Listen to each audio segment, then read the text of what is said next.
नमो नमः अष्टविनायक नमो नमः Ganpati Bappa Hello, and welcome to the Keen on Yoga podcast.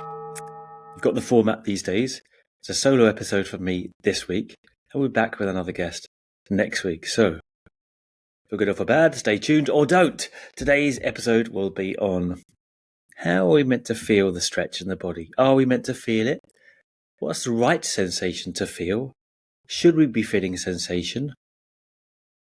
What's energy? People are always talking about energy. Is the stretch to be felt energetically? What does that mean? It's a bit ambiguous, isn't it? Is there energy we can feel? Is there something to feel other than the body stretching, like most physically? That's a really good question. I like it a lot. I was inspired, as I always am, by people asking me this question, and it started me thinking. So let's give it a go and explore this right now. So there's an obvious feeling of a stretch. There's an obvious feeling, and it feels like the body is stretching. To repeat myself, you know the feeling, right? And that's the soft tissue, basically. There's the soft tissue stretching, and the signal is basically the body is stretching too far. So what it does is it gives off this feeling in the body, oh, you're approaching your end range, and there's the feeling of stretch. So actually, that feeling of stretch is the body telling you you're going to your edge, which is exciting. And that's why we get addicted to stretching, because it's essentially exciting. It's like going to our edge, right? It's thrilling. And the body is always trying to regulate us. It regulates your blood temperature, and it regulates everything about you, your heartbeat, etc., right? And it also regulates your psychological states. We've talked about that as well. But now we can talk about the way that it tries to regulate a stretch. So as soon as you go into the stretch, right, the body pulls back against you. It's called a myotatic stretch reflex. Yeah, so you're stretching, and then you feel that the body's trying to kind of pull against you. Well, that's the body saying, stay in your comfort zone. The body is like a blind watchmaker. It doesn't know what you want. Yeah, it's just trying to protect itself by regulation. Yeah, so it regulates its tension as well. It regulates your ability to stretch. So when you reach your end range, the body pulls back against you or pushes back against you. And then you've got this myotatic stretch reflex, and it's thrilling. It's the feeling, that sense of stretching. My suggestion is that's distracting, as much as it's also addictive because it's a highly stimulating and somewhat enlivening sense, right? It's invigorating. It's quite enlivening. There's an immediacy to it. There's a sense of embodiment to it, right? It makes you present, where you've got a real feeling in the body. Yeah, and ultimately, it takes you away from yourself, ironically, because you're constantly distracted by this feeling of a stretch. As much as you could say that, first of all, it may give you a sense of being embodied. First of all, stretching our body when we come back into doing some embodied practice like yoga. Stretching our body gives us a feeling of being embodied. And that's good. If we're all in our heads, we don't connect to our bodies anymore. We need to be back in our bodies. But so often in yoga, the second part of the memo, the second part of the instruction, never arrives. And that is that at a certain point, that going back into the stretch, addictively seeking the same hit day after day, this actually escapes being embodied in a deeper level, because you're just going back into sensation. It's kind of numbing. Yeah? Stimulation is first stimulating, enlivening, and then stimulation after a while is kind of numbing. It takes you away from yourself. That's the irony of this. So there's two reasons why I say that feeling of stretch is not what you want. First of all, it's, like I said, it's numbing. It's ultimately practicing regularly, going back into that stretch. It's just like, it gives you that hit. It gives you that hit like a drug, zoning out. Yeah, it makes you feel a little bit high. That's why yoga is addictive. It is. Yeah, I've been there. And secondly, the feeling of the stretch is basically telling you, your body is telling you those ligaments that you're stretching. Because if we're doing a normal stretch, let's say, a normal stretch means a passive stretch, means just flopping forward and allowing gravity to take your weight, or pushing into a shoulder and allowing the gravity to push the shoulder further down, like stretching your hands over your head in a posture in Ashtanga Yoga we know as Prasarita Padottanasana C, for example. If you're just pulling your hands to the floor with the weight of gravity, Yeah, feeling it in the shoulders, feeling that stretch across the shoulder ligaments. That's a passive stretch. I'm going to argue that's not what we're looking for. Of course, again, in the early days, as a beginner, the feeling is fine. You're embodying yourself. And yes, the joints are actually probably a little bit stiff. They haven't been used. They need to be oiled, so to speak. But very soon, those ligaments that hold the joints together and the joint capsule itself, they've reached their happy place of being stretched enough. They're open enough, loose enough, let's say. And at that point, any further stretch actually makes them over loose. And the joint starts to not be able to hold itself properly, firmly in its joint, right? Say the arm isn't strongly held enough into the shoulder, into the GC joint, into the shoulder joint. And that's where the problems start. So that kind of stretching or seeking the feeling of the stretch, albeit addictive, is also destabilizing to the body for most practitioners over the medium to long run. Again, in the short term, a little bit of passive stretching, a little bit of feeling, no bad thing. But in the long term, I'm going to say that's generally not the feeling that we want to be feeling. That stretching of the joints, that feeling of stretch, that feeling of, oh, how can I push a little bit further, or just a little bit more, that kind of exciting feeling of intensity, let's say. That's a good way to describe it. So what are we looking for? Right?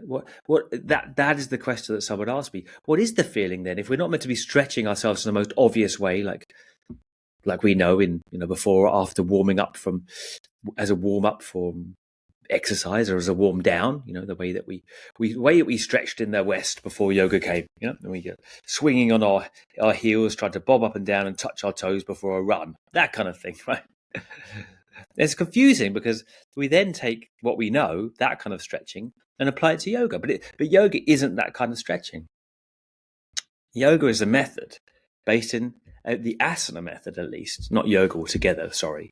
Yoga altogether means many things, right? You could do yoga as a philosophical endeavor, or yoga as devotional endeavor, or yoga as using yoga as a physical endeavor is asana, or is hatha forceful, force. The yoga of force, not physically forcing the body, don't get me wrong, but the yoga of mechanicalness, like doing something. Yeah. It can also be called Kriya Yoga, potentially called this Kriya Yoga, the yoga of doing something. And how did Patanjali define the yoga of doing, Kri, to do? He said it's to do with tapas. Now, tapas is a word for heating, from tap to heat. So it seems strange that it would just be a purely chance idea that Patanjali grabbed this word heating and called it discipline, right? And we say, well, tapas, to heat. That means discipline. That means a disciplined practice. We never actually look at the literal meaning of why he chose heat and didn't just say discipline. There surely was a word for something similar. I mean, steadiness is there in Sanskrit, right? Stability. They're all words, why didn't he just say stira? Steadiness. Yeah. Stira. Svadhyaya. Ishvara Pranidhana. Kriya Yoga. But didn't. He said tapas svadhyaya. Ishvara Pranidhana. Chapter 2. I think it's 1. 2.1 is the sutra I'm quoting. So why did he use tapas? Because it's a word for creating heat, and what goes with heat? Pressure. And it's not ironic, it's coincidental, to say the least, that all indigenous traditions have used heat and pressure inside the body, the creation of heat and pressure inside the body. Why? To affect the spine and the nerves that run up and down the spine. And what do they do when they affect the spine? We've talked about that before. They change the mindset. They give you an opportunity, having slightly destabilized that connection between the body and the mind. And the connection always tries to maintain homeostasis. So the mind and the body are always trying to maintain mental and psychological sameness. And when they're slightly destabilized by the heating of the spine and the pressure on the spine, you've got a little gap to look again and to change, to transform. Anyway, we've done podcasts, the previous podcasts, if you want to look back, where I talk a little bit more about that. But today, I want to talk about the particular feeling again. Yeah, we go back to that.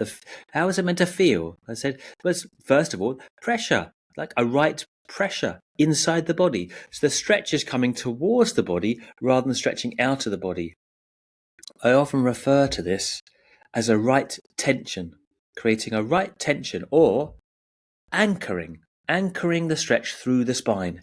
So all the arms and legs pull the body inwards towards itself.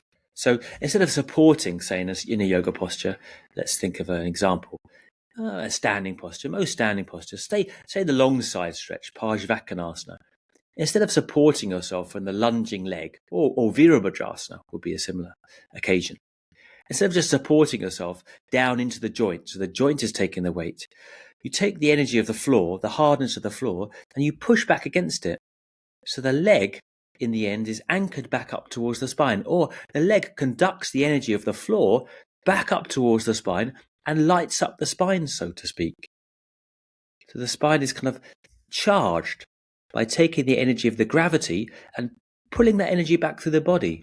I know it sounds perhaps a little bit vague, a little bit woo-woo, but it's a fact. Yeah, you can push against the floor and you feel that lighting up of the spine, that sense of anchoring the body through the center of itself. Now that's the stretch I'm talking about. That stretch that has a point in the middle of it that's going towards, an inner stretch and not an outer stretch. The outer stretch being the beginner stretch, which is relevant, if you're a bit stiff, or that superficial idea of yoga as just, relax and stretch. Like I said in the previous podcast. Yes, there's something to be said about dispersing tension from the body, relaxing and breathing. But that's just like plucking a weed from its leaves. The root of the weed is a much deeper tension that's anchored in the very nervous system. And the deepest part of that nervous system and the nerves of the spine, so if you use the nerves of the spine and you actually create a certain force on them, a pressure, then you can start to pick up the weed from its roots. It's a cathartic process. It's a letting go process. But it's a process that isn't just defined by relaxation, but it's actually defined by a certain right tension, a certain going back into that state. Not going back into the state of trauma, but going back into the state of a certain arousal. Because we need to be in that state. Yeah? Anyway, let's go back to that feeling. Are we trying to feel nothing at all then?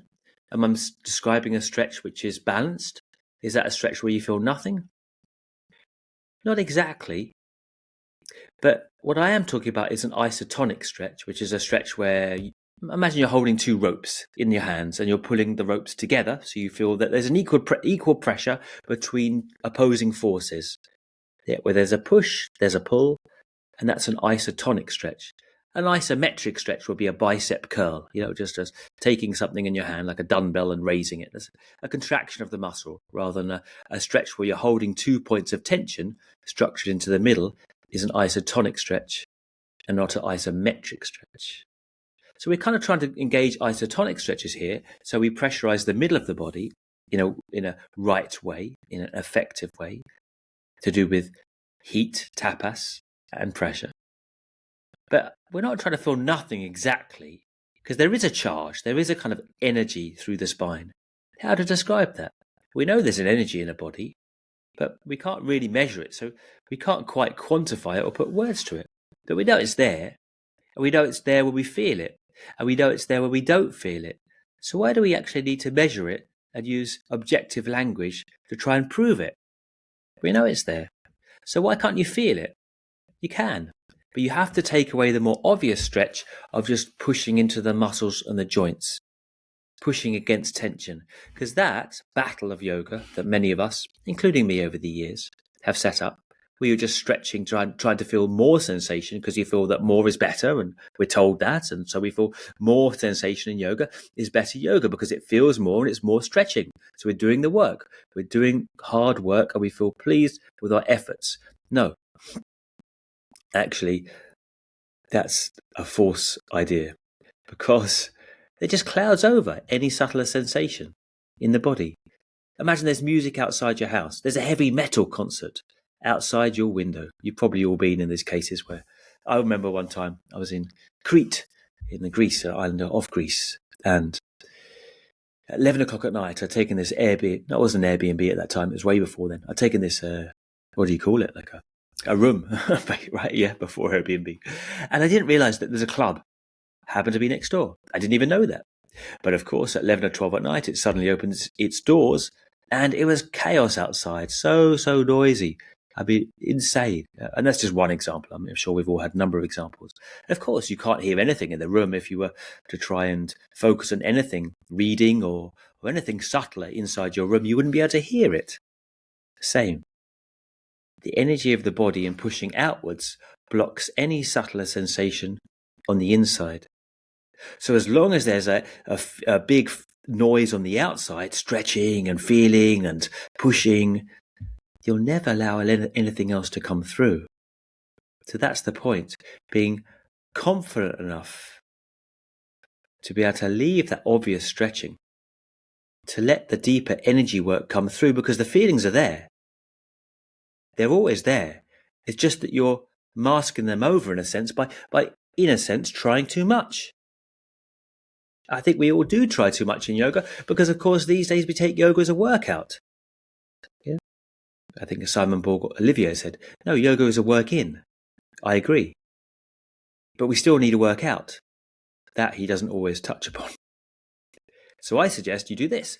Get your workout, because, not all of us so young, me included, but, we need to expend energy and dynamism. Get your workout someplace else, in the gym, aerobics, dance, whatever cycling, running, although I don't think running's always the best. Do something dynamic and then allow yoga to be the work in. And then you won't need to push in the yoga, and you can let the deeper sensations of tensegrity, meaning holding the body through the spine, through the center, come in. But they're subtle. And as long as you don't allow them to come through by pushing and feeling and seeking the addictiveness of the stretch, they won't come through. They'll never come through for you. And then you'll always be thinking, where is this energy practice in yoga? What makes this battle against myself every day spiritual? Where's the sense in this? Am I just jumping over exotic obstacle course? I certainly felt that, yeah. But there is something to do with the spine, and you can start to feel the energy of the spine light up the consciousness.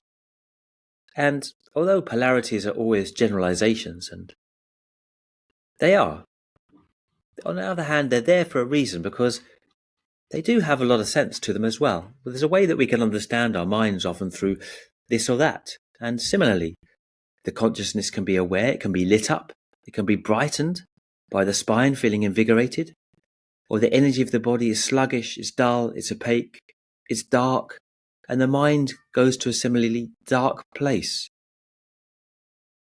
And I think that we know both experiences if we're honest. And again, I'm not sure that we need modern science or yoga anatomy to prove these things. In fact, they never will. Of course, science is great.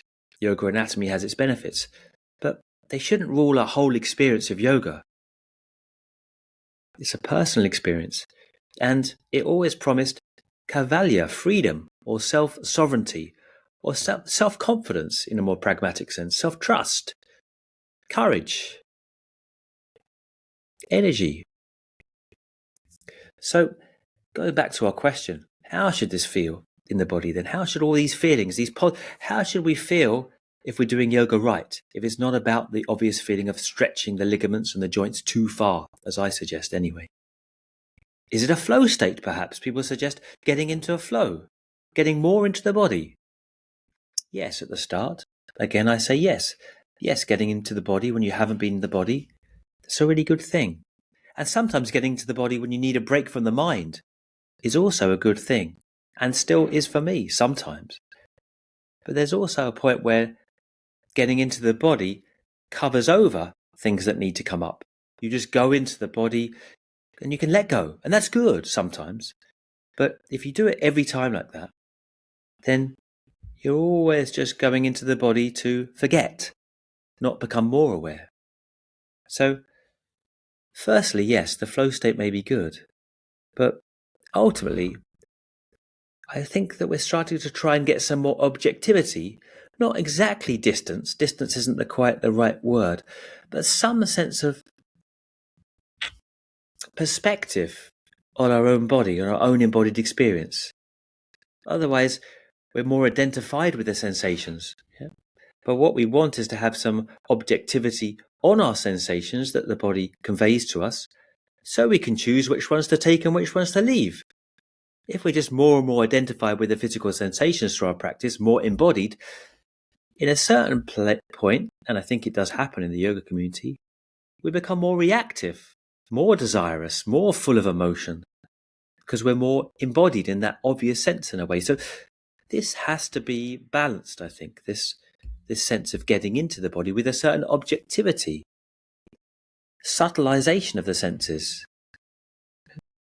trying to refine the sensation in the body, because we are still feeling a sensation, but at a certain point, if you subtilize the sensation of the body, then you're meeting in the middle with the mind. I say extreme sensation is felt in the body and the mind can't process it.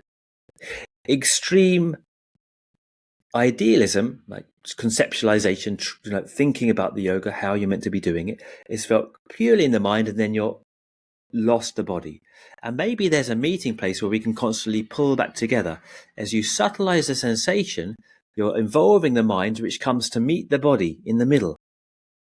And there's the meeting of an effective mind-body combination. And as I've said before, I'm somewhat proud of this idea. Why don't we look at it like you've got the Father, the Son, and the Holy Spirit, or if we want to be gender neutral these days, the Mother, the Daughter, and the Holy Spirit, like in Christianity, right? And the parent is the head, the mind, and the child is the body. And the Holy Spirit is the energy that should be made when these two parts come together effectively. And yes, the father or the mother controls the son or the daughter, the parent controls the child, but also the child is the vital life. Yeah, they're the new life of the real embodied life, the body. So both have their own role to play, and they're both valuable and equal, and they come together in creating the third, the body energy. But the mind and body, it's a constant pendulum swing between relating them to each other. So what about those dynamic postures then? How can we subtilize the energy, you might say, in doing these extreme ashtanga, or any kind of advanced posture might seem to deny or preclude the possibility of doing this subtler work? People often ask that question. Well, how is it possible to keep any sense of equanimity or breathing or feeling subtler sensations through the spine when I'm trying to hang on for dear life, doing a leg behind head or doing an arm balance or a back bend? I'm just trying to do the posture. Well, yes. The subtler work is done perhaps in certain postures that are more sedentary, less challenging. Perhaps you could look at it as there's a number of things being done at the same time in yoga, in an asana practice, let's say. One of them, health for the body. The body needs health. Without physical health, you can do nothing else. So part of it is literally keeping the physical body healthy. And for that, you need some dynamic movement. Yeah, that's part of it. So that's one thing that's going on there. It doesn't preclude the fact that there's not other things going on there as well. Yeah, it doesn't have to be just one thing. Another use of the dynamic posture, which I subscribe to in a great deal, is they raise the heart rate. They stimulate the body. As I said, the process of yoga is as much a process of catharsis, of a process of going back into the stimulated state and letting go of the old trauma, the old tension, by creating a certain amount of tension, as it is just relaxing the body and coming down to settling as an experience.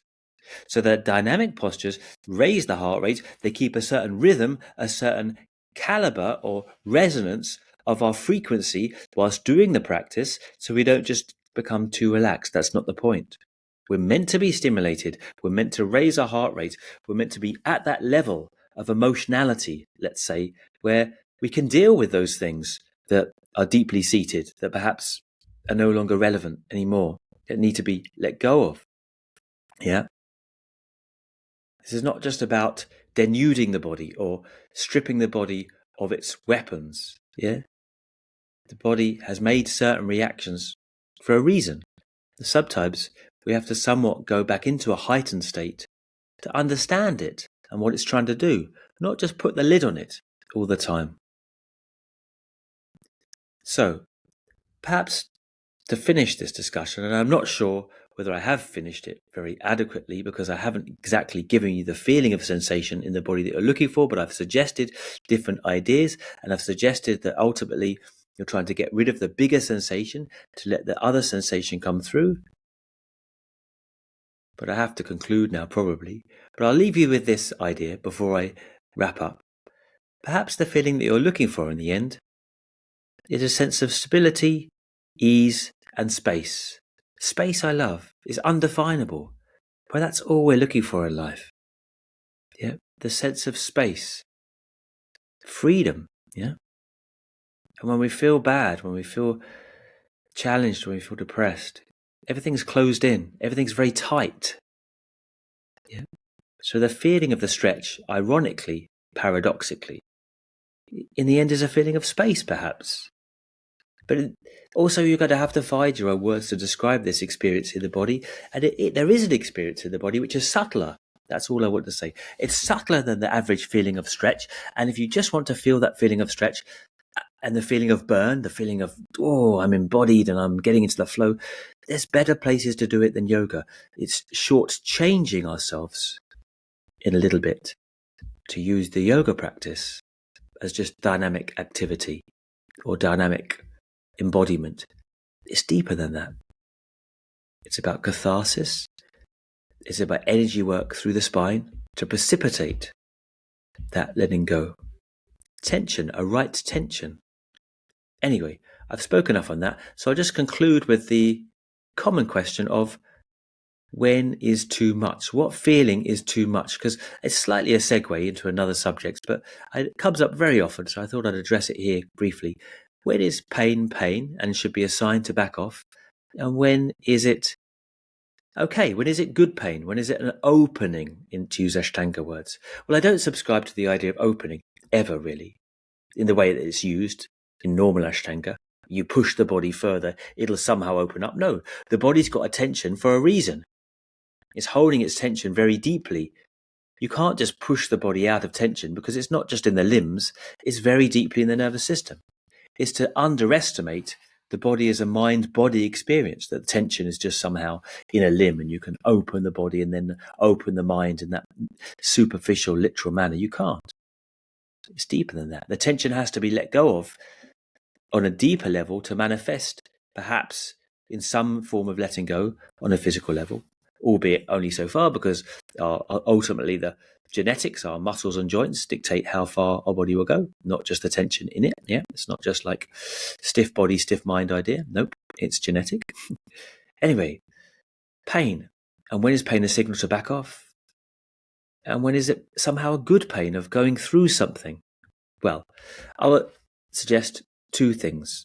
One, the immediacy of pain is a sign to back off. If the feeling in your body feels immediate, demands attention, and has a certain frequency, a certain height, a certain timbre, it's a sign that it's pain and you should back off. And second, if it continues after practice, like you felt the pain in practice and it's continuing throughout the day and maybe onto the next day, and then it's a pain that you should take note of and back off. Don't do what's causing that pain. Simple as. Don't do the thing that's causing that pain and let your body heal. If it's a sense of discomfort, however, that's different. Because, of course, that's part of it, in a way, to go through that journey. Go into those uncomfortable places to let go of certain things. And that's different. So it's the immediacy and the continuity of pain that define it as such, as pain. And a sense of discomfort is different. And that doesn't have the sense of immediacy, and it doesn't continue off the mat. It's painful on the mat a little bit, or you could say painful or discomfort. And then afterwards, later on in the day, you don't feel anything. There's no pain in that part of the body anymore. That's okay pain then. I mean, not pain then.